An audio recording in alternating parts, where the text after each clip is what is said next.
Welcome to the Patron Saints of Pop Culture podcast. As always, I'm your co-saint, Miguel Covarrubias. And I am Kathy Covarrubias. And today, let's talk about Lemony Snicket's A Series of Unfortunate Events, the TV series, Season 2. To be more specific, not to be confused with the movie. You could have, added in there Netflix so that you could make it even longer. Well, it is a long title. I just wanted to make it clear which one we were talking about today. So if you have not seen it yet, or even seen season 1, you can binge watch both seasons now on Netflix. But we do advise you to look away, as the theme song does say. Mm-hmm. And Lemony does say a few times throughout the series. If you've ever read the books, I think these are pretty true to the books. I'm not sure. I haven't read the books. So for the most part, I read the books when I was a wee child. So it's like I don't remember like all of the plot points, but for the most part from my memory and from what a lot of people have said, for most cases it is pretty true to the overall plot points. There's like some character changes and stuff like that, but not by very much. All right. So, spoiler alert from now on. So, if you are going to go watch it now, come back to, a minute and 45 seconds in. Okay, you're back. So, we're going to be doing our summary and review, and I figured I'm going to start doing something new here for my summary, is I'm going to do my elevator pitch for the series, or for whatever it is that we're going to be doing for you, and so that you can that way, it's short and it's always going to be that thing. So this is new to me, everybody. It's new. That's why I just said that I'll just tell you when I'm about to do it, because otherwise my reviews are just one sentence, and and you don't have very much to go off of from that. So I'll let you do that more, and I'll just do my elevator pitch. So my elevator pitch for Lemony Snicket's Series of Unfortunate Events is the existential futility of life as told through three orphaned children in a series of ongoing unfortunate events where they are chased by Neil Patrick Harris in costume. All right. There you go. There's my elevator pitch. Okay. So a quick summary of this season. So we start off with the Baudelaires are at the school now. And of course it's terrible. But they do meet the librarian, and the librarian tries to help them out. Count Olaf is still after them, obviously. And then from the school, then they go to the town, right? And then the town, there's a bunch of crows, and there's a hot air balloon. No, the town is after the city with the auction and everything. Dang it! Can I start over? Just keep going. You're like, well, your summary's supposed to be short. There's a city, there's a town, then there's a circus, and the librarian dies. And then they go up a mountain, and now they're falling back, and it's a cliffhanger. And Sunny's not with them. Ah, the hospital. Okay. If I'm completely honest, I'm really not a fan of this, only because it is more or less a big existential depression fest. I can almost see the schadenfreude of it all, of getting entertainment value out of somebody else's suffering, but there's almost so much suffering for these children that I'm like, I can't take this. I really feel like I can't take any more suffering. And there's just so much more. I know, there's a whole other series or season that we have to go over. Well, and this is something that I think that Lemony says a few times, is that if you are a well-meaning person, if you do mean well for people, then you probably should just look away. Mm-hmm. And I'm probably that person that should just look away. Yeah. Well, I think it's kind of funny that this whole series is geared towards children too. I remember somebody trying to like compare it to Harry Potter at one point in time, and I was like, no, these are not anything like Harry Potter. But I think what they were trying to say was that they're children's books written for adults. No, kind of. No, I'm more about how like there's legit suffering involved, like in the series. Same with Harry Potter, with it being a children's book. There's legit suffering. There's loss. There is torment.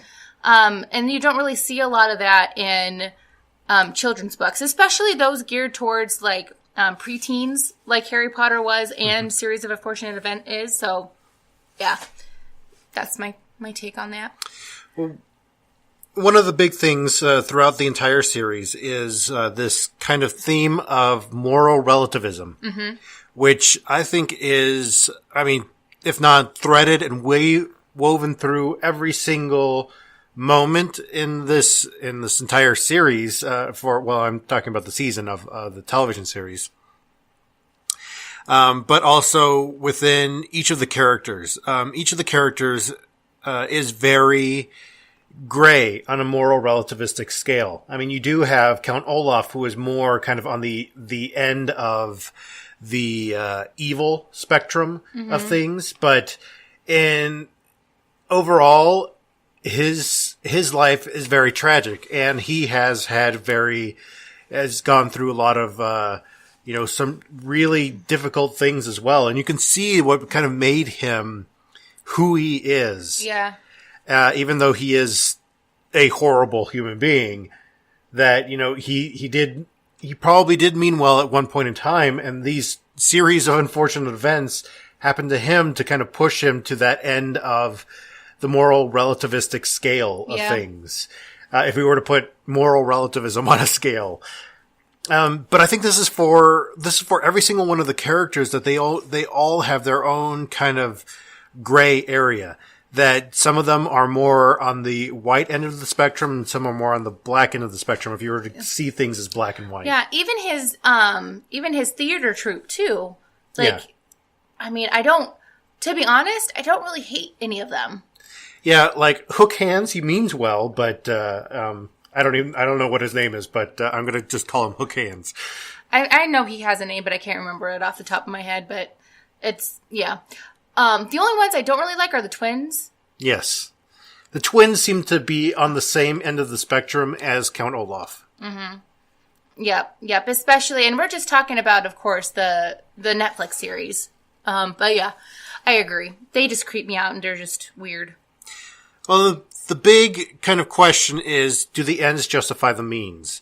And, obviously for Count Olaf, the ends is his having a fortune, having, the Baudelaire fortune, as well as the Quagmire fortune in this series, because they do meet the Quagmires at the school, and the Quagmires have gone through a very similar ordeal of unfortunate events. Yeah, their parents also died in a fire. They were also at that terrible school.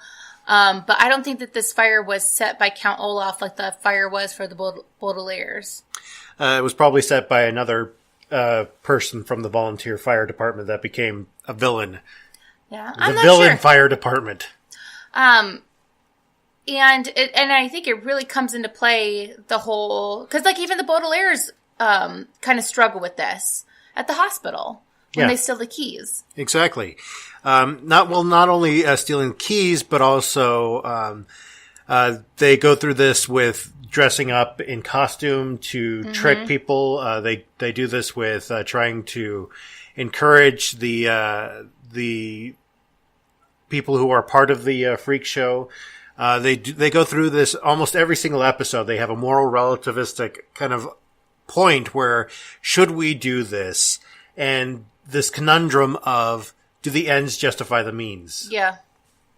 Like, for instance, the dressing up the Quagmires as them to take their place for Count Olaf so that they can study for their meaningless tests. Yeah. Which is the very first episode, or the second episode? I don't remember. But that one isn't as bad because, I mean, they're doing this to trick Count Olaf. And their friends are doing it willingly, too. So, it's not as, it's not as ambiguous, I guess. It's not as ambiguous, but there's a lot of that moral ambiguity throughout the entire series. Oh, yeah. And I think this is very important, not only to teach, and this is the thing, is that these are written for children. And so the show is for children too. The show is for children too, but I really think that this is something that is more on the level of teenagers, and especially those who are kind of the end of middle school, the beginning of high school, when they're going through that change between childhood and adulthood, that adolescence, switching of the brain from concrete thinking to abstract thinking, is that to understand a morally relativistic universe, a morally relativistic planet, you have to understand things a little bit more abstractly than you do concretely. Because concretely says there is a good, there is a bad, there is a black, there is a white, there is, all of these things. And the thing is that this is the way that theologists got around this problem throughout the past, was that because kids aren't able to understand that there is a relativistic thing, that there is good and bad, but whether or not the bad thing is actually good on the problem, see trolley problem, see our talk about the Good Place, is that they came up with this idea of the age of accountability. That at a certain point, a child can understand what is good and what is bad. And if that child dies after that point, and they have not accepted Jesus into their heart, or whatever it is that passes for salvation these days, that they are then sent to hell. And this is that age of accountability idea, that they use the struggle of children to understand the abstractness of the world to kind of fit their idea of theology. Mm-hmm. And I think this is interesting here in the series, because you see the Baudelaires kind of struggling with those ideas of moving from a concrete, black and white, good and bad, kind of idea of society to their struggle of moral relativism, of the gray of life, especially when it comes to stealing the keys. Yeah, that was the biggest cut and dry. This is doing something bad to get something that we need to not only just survive, but also to move on, to get where we need to go. And I think that what is the author's name? The author's name is Daniel. I think it's like Daniel Brown, David Brown, something like that. The real author? The real author, yeah. He uses the pen name Lemony Snicket. But his doing this is fantastic. And he actually started out writing books for an adult. And his publisher asked him to write a series of books for children. Daniel Handler, that's his name. And so he did. He wrote a series of books for children, and this is what came out. Was a very moral, relativistic, very kind of both concrete and abstract. Yeah. Kind of concept. Because kids know Count Olaf is bad. Very clear, he is bad guy. But then, you also have the characters that are kind of wishy-washy, like Mr. Poe, for example. He isn't, I wouldn't say that he's a bad person. Yeah. He just makes bad decisions. Yeah. Or his wife, the reporter, who she's, clearly focused on the newspaper.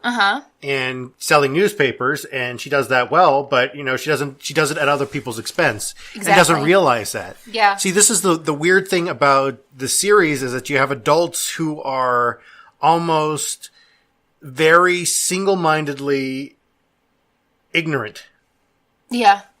And blissfully ignorant at that. Mm-hmm. That they don't care to understand things beyond themselves. Yeah. Yeah. And therefore, these adults end up using the children throughout these books for their own nefarious purposes. And you see this through almost every single episode, almost every single interaction. The volunteers use the Baudelaires to try to save the other orphans, and then to promote the volunteers. I don't know. I haven't seen I don't know what the end of the 13 books of Lemony Snicket's series of unfortunate events are, but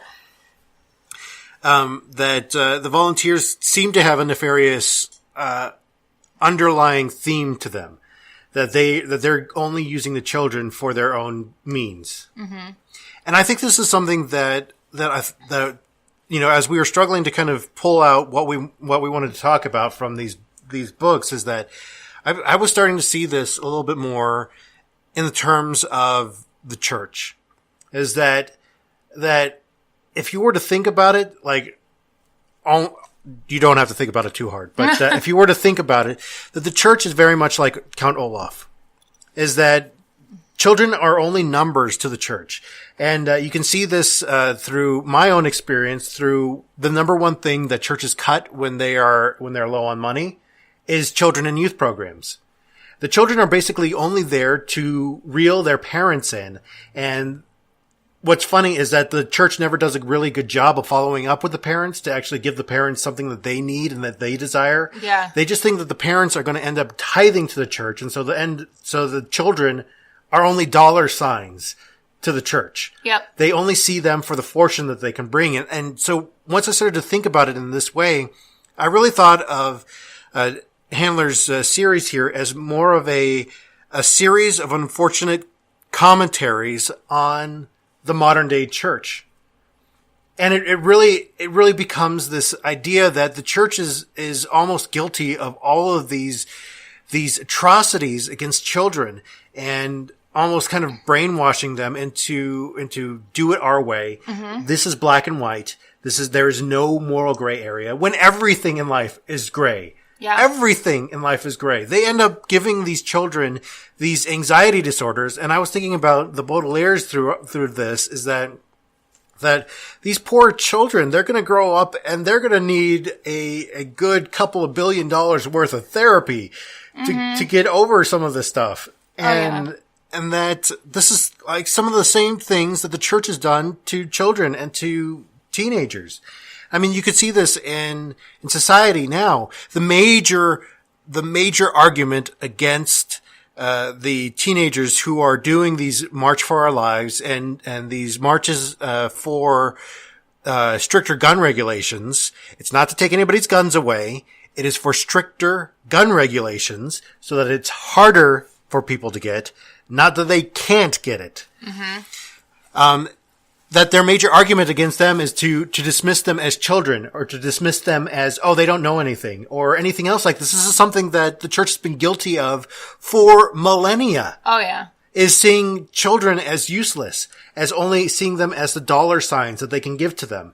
And honestly, when I studied youth ministry, this is something that we knew in the college. This is something that we talked about at length in my classes, that we knew that this is what the church does. This is something that we were setting out to do as youth ministers, is to kind of combat that in a way. And this is something that you may not believe me on because you haven't seen it. But if you're ever a parent, if you ever take a child to a church, you almost every single time you could see how people swarm on you. Yep. To greet you and try to get you to come to that church. But once you're actually going, once your child is actually in the programs, they do nothing for you. You become a non-entity to them because your child is there. You're hooked. You can't leave. Yep. And so this is the thing that ends up happening throughout these churches, is that they become Count Olaf. They use the children to be the hooks for the families, and to, for that dollar sign that may be associated with you as a family. And I really, really despise that. And I could talk about this for a couple of hours, but I'm not going to. Okay. Sorry, we'll let the sirens go by now. And okay. You are very passionate about that, honey. And that's what I love about you. So I'm going to talk about something a bit more happy, I guess, or more hopeful, because I'm going to talk a little bit about hope. All right. Yep. One of the things that goes along the whole entire series, like both season 1 and season 2, probably going to go into season 3, is the importance of having some kind of backup. And I'm not talking about, have somebody coming in and taking over for you type of backup. I'm talking about more about having support for your ideas and support to try to get you through. For example, the children are they very much rely on each other. Hope that everyone is okay. All right. Okay. The children very much rely on each other in order to kind of foster their ideas and to try to get their plans to work. For example, one of the scenes this last season when Violet didn't have her hair tie, Sunny just grabbed a string, off of the hospital floor and just gave it to her. Yep. Like, I know what you need in order to make you, think better, think clearer, even though it's just a silly thing. But here you go. Here's a string. Tie your hair up. I mean, I know she's just a baby and she probably didn't think all of those thoughts, but... Well, you also see this in the second hospital episode where they rely more on Klaus's ingenuity and his own book learning rather than, relying on Violet to come up with something, to engineer a mechanical process of getting out of it. So. Yep. But they're really, really good. They know each other's strengths and they know when they need to back off and kind of let the other person take over in order to get them through it. Even Sunny's teeth have come into play a couple of different times too. And her cuteness also has helped out as well a few times. But, it's just so funny that we see these children being able to get themselves out of horrible predicaments by themselves when there's a ton of adults around them who, as you said, are completely ignorant or just oblivious to what is going on. The adults, for example, Mr. Poe, like I said earlier, his heart is in the right place. Yeah. He just does not... understand? I don't know if he doesn't understand or if he is just... He has told himself so much now, or he has been told, that children are, they make up stories, they see things that really aren't there. And so in his mind, when the children keep telling him, no, this is Count Olaf, Count Olaf is still after me, he doesn't take him seriously. Yeah. In fact, when they insisted that, no, that is not Count Olaf who died, hello, Mr. Poe has seen Count Olaf before. And, you would think that he would recognize Count Olaf as the sexy detective. Yeah. But he did not. Sexy detective? I don't know. He had a button-down shirt and there was I don't know. Okay. He did a lot of poems and I don't know what else to call him. 70s detective is where I would have gone with. Okay. Sexy detective. Well, I'm not saying he was sexy. I'm saying he was trying to be sexy. Okay. But anyway, he completely he listened to what the adults had to say and kind of went with it, even though he knows that the children haven't lied to him. When have the children lied to him? What would give him a reason not to believe the children? True. Well, and Neil Patrick Harris doesn't look anything like Nathan Fillion. No, not at all. Not at all. But, you just slap on an eyebrow, a unibrow on both of them, and they're identical. Yeah, exactly. Spike up Nathan Fillion's hair on the side, so. And I don't know. First of all, can I just say, I know I said this to you earlier, but I'm going to say this to our audience. As an adult, looking at this, being a person who was in banking, why is a banker responsible for these children? Why is he the one trying to find somebody for them to live with? I get there was a will and he had to follow those orders, but still, can't that list be given to the Child Protective Services, and then they can just follow up, because I feel like they would have the right skills to handle this kind of situation. Mm-hmm. Not some banker who doesn't even have his own. Wait, no, he does have children. He has, but they're all grown, I think.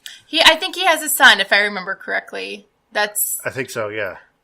Anyway, he clearly is not capable of handling the situation, as proven time and time again. But even after all of that, even though the children, when they do rely on an adult, a lot of the times something goes wrong. Like, for example, with the hot air balloon guy. Hector. With Hector, Hector really wanted to help them. Like, he wanted to escape. He was going to take them with. But then in the end, he could have just circled around and picked the Baudelaires back up, but he didn't. He just left. He was just okay, and I'm off. And that kind of bothered me. But I guess that's just kind of what's going on in this series. Anytime that there is somebody who has their back, something happens to where it doesn't pan out. They either die or they're somehow taken away in a way that they can't come back. I guess so. Well, because what's her face's husband? Yeah. Really? He could have just taken the kids in and had them stay with him, but he was just nope. Yeah, I can't do this now because my wife decided to run off with Count Olaf. Yeah, it was very weird, but yeah, that was a little disappointing too. But adults are just disappointing, aren't they? I don't know. They just really are. And they're, like you said, they're typically out for themselves.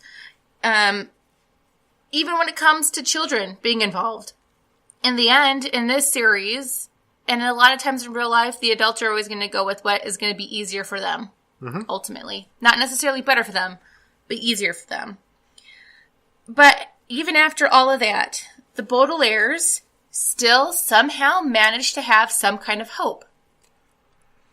They still managed to somehow, lift each other up and figure out a way to get to the next step, to get to what they need to do next, to make sure that they get out alive. And I think that's really important. Not the fact that, them having to rely on each other is important.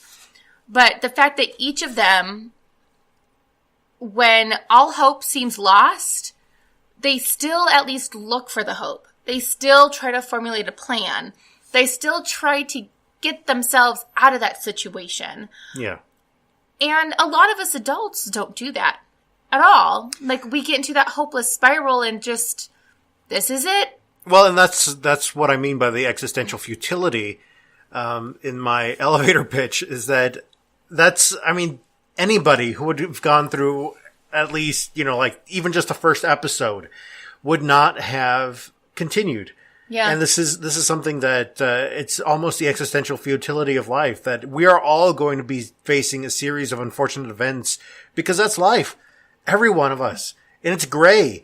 Every single person. That's why I, wanted to talk about moral relativism, is because there is no clean cut and dry. This is good and this is bad. And we're never meant to have that in life. Mm-hmm. We're meant to be in communion with each other so that we can actually understand from each other what the way forward is, what the way to hope together is, and this is the biggest thing that I think is leading to a schism now within the church. And it's not just the evangelical church or the fundamentalist church, but also the mainline denominations, that this biggest schism is this Jesus or Christianity equals Republican in the United States, which has now gotten to this point where this is something that even the Russian bots used on Facebook to drive a wedge in our country, not just in our country, but it's starting to drive a wedge in the entire Christian world. Yep. That it's dividing families from each other. It's dividing everyone. And this is just one pinprick on a very long series of unfortunate events within the church.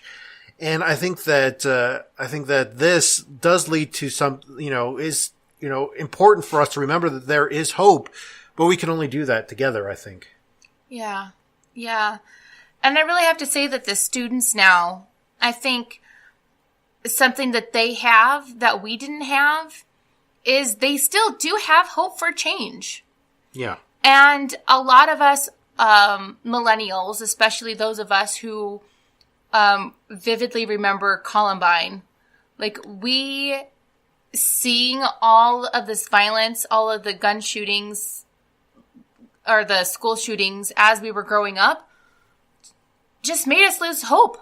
Me, I don't know about you guys, but after Sandy Hook, when nothing changed, those children were kindergartners. I lost almost all hope for this country to change guns, to change our gun culture.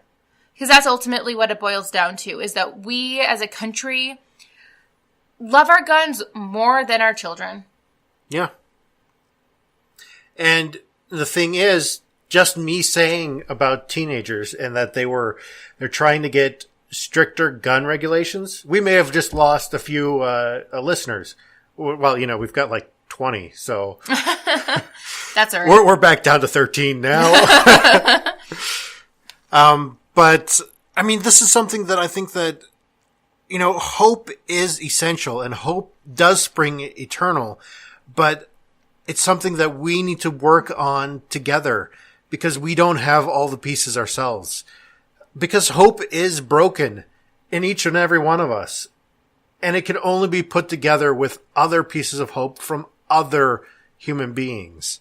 Mm-hmm. And I think this is something that I think that Christianity has lost sight of completely, is that this is what Jesus was meaning by, you are my body. And my body has been broken for you. Mm-hmm. Is that not just that idea of Eucharist that we're coming to God's table, but also that we're coming together, that we're all working together for the same idea. And whether you agree with me or not, that you still have to be in community with me, that you have to understand that I am a different part of the body than you. That's probably why you disagree with me. Mm-hmm. And so, together, we need to work together for that idea of hope, for that idea of change, for that idea of whatever. And you have this entire group of people who are calling those who disagree with them demons and from hell and all of this other stuff, that they're starting to become the ones who are way on the end of the Count Olaf spectrum of moral relativism, is that they have lost complete sight of what Christianity was meant to be. They become a cult. Yep. Sorry, I can rant on that all day too, so. But I think it is so important to have hope, to cling on to some kind of hope. And I think that that's what the teenagers have done, for me anyway, is that I now have some hope that something is going to be done. So when our son is in public school, because yes, we'll take him to public school, that he will be safe. I have that hope now, because there's now, because of the push, because the kids have not been jaded enough to not have hope anymore, because they have been bringing their hope and their activism forward, that something is actually getting done because they do have the power. Believe it or not, you can keep saying that they, are doing the Tide Pod challenge and are snorting condoms, but like you gotta take them seriously. Just like you gotta take the Baudelaire seriously when they say, dude, that guy over there is Count Olaf. Yeah. And I think this, ties in very well with the Me Too movement, with the fact that, and Time's Up, is that we need to take the abused seriously, and that it's not just women and children, that all people are being abused, and we need to take the abuse seriously. Yes. That it's a very serious thing, that you shouldn't joke about it. And chances are there are very few and far between that are actually lying about their abuse. Oh, yeah. Very few and far between. Yet those are the ones that get the attention. And so it discredits everybody. And in fact, I think it should be completely the opposite. That you should always look into abuse. Oh, yeah. Because there's going to be evidence of it eventually. And so, and that's why those people who lie about it get caught so early, is because there's no evidence, like no clear evidence of what truly happened. Yeah. Sorry. Like, but I do, again, I have hope, because people are now taking people's stories seriously, and now they're holding the abusers accountable for what evil they have done. So the principles in the parable of Lemony Snicket's series of unfortunate events, season 2 on Netflix, is well, for one, that there is no clear-cut black and white. That there is that everything is in this state of moral relativism. That really it's failing the least badly. Yes, is how I like to put it. That's all life is failing the least badly. Or if you see things like a child, because again, this is a series for children, that it's not failing the least badly. It's trying to succeed the best that you can. And this is something that I think that we need to remember Matthew chapter 18 on, when Jesus talks about let the children come to me. Is that if anybody prevents them, or that anybody says anything bad about them, no, he says that unless you see things like a child, you will not enter the kingdom of heaven. Is that this is the way that children see people. Children see everybody as good, as inherently good. And this is the way that my son sees people. He waves at everybody. He thinks everybody is good. And I don't want to bash that dream. I don't want to do that, because it was done for me. That's the way I used to view people. And I knew, and people let me down time and time again. And, sorry, I'm not going to go into that. Anyway, maybe you can do a blog post on it. Yeah, probably. But also, too, children also have a very good sense of not good people as well, too. Yeah. Like, they inherently can feel it. I don't know what it is. Dogs, too. Dogs are another story, but dogs also have that sense. Well, it's instinct. It is learned, it is learned, anxiety. It is learned, instinct. And that's something that we as human beings learned, from evolution, is we learned when predators are out to get us. Mm-hmm. And for some of us, it gave us a heightened anxiety response, like myself. And that's why you need to have backup. This is the other principle that we pulled from the parable, is that you need to have backup, and you need to have other people to help to instill that hope in you, and to help to understand each other and understand the events that you were going through. We could go on and on and on and on about this. Yes, we could. What's so funny is that after we were done watching the series, Miguel was like, I have no idea what I'm going to talk about. This is why I needed to take a few days this is why I was like, we need to get through this now. We need to get through this as quickly as possible, because I need to take some time. These are the things that we've got coming up. Here's our feedback schedule. Next week, oh dear Lord. Next week, we're going to be talking about Black Mirror Crocodile. For sure this time. For sure this time. And we're going from one bleak thing to another. Wonderful. And then after that, we're going to be doing the new Netflix series, Lost in Space, the reboot. This is not the movie. This is not the old campy version. This is actually, I think it looks really good. So I'm really excited to get into Lost in Space. I actually liked the movie that had, what's his face that played Joey in it. Oh, yes. Yeah, I actually like that movie. I am for the Netflix series, I'm about midway. I'm in the middle. I don't want to get my hopes up, but I don't think it's going to be too bad. So we'll see. Yeah. Then the week after that, we're going to be doing Avengers Infinity War. Very excited about that. Very hyped up for that. So if you have anything to say about those or about today's episode or any of our previous episodes, give us a call at 720-372-3879. Leave us a voicemail, and we would love to be in conversation with you. You can either let us know if you would like to have this used on the air or not, and we may, in fact, use it. You can also text us at that same number, 720-372-3879. Just leave us a few words and we'll bring it up in our conversation. Again, that number is 720-372-3879. You can find us on social media. We are on Facebook. We're on Twitter. We're on Tumblr. We're on all of those usual places. So come find us. Let us know about these things, about what you have to say about today's episode or any previous episode. And with all of that being said, we are running out of time, so I'm going to try to wrap this up really quickly and say, with all of this being said, we invite you to come and join the conversation. Bye.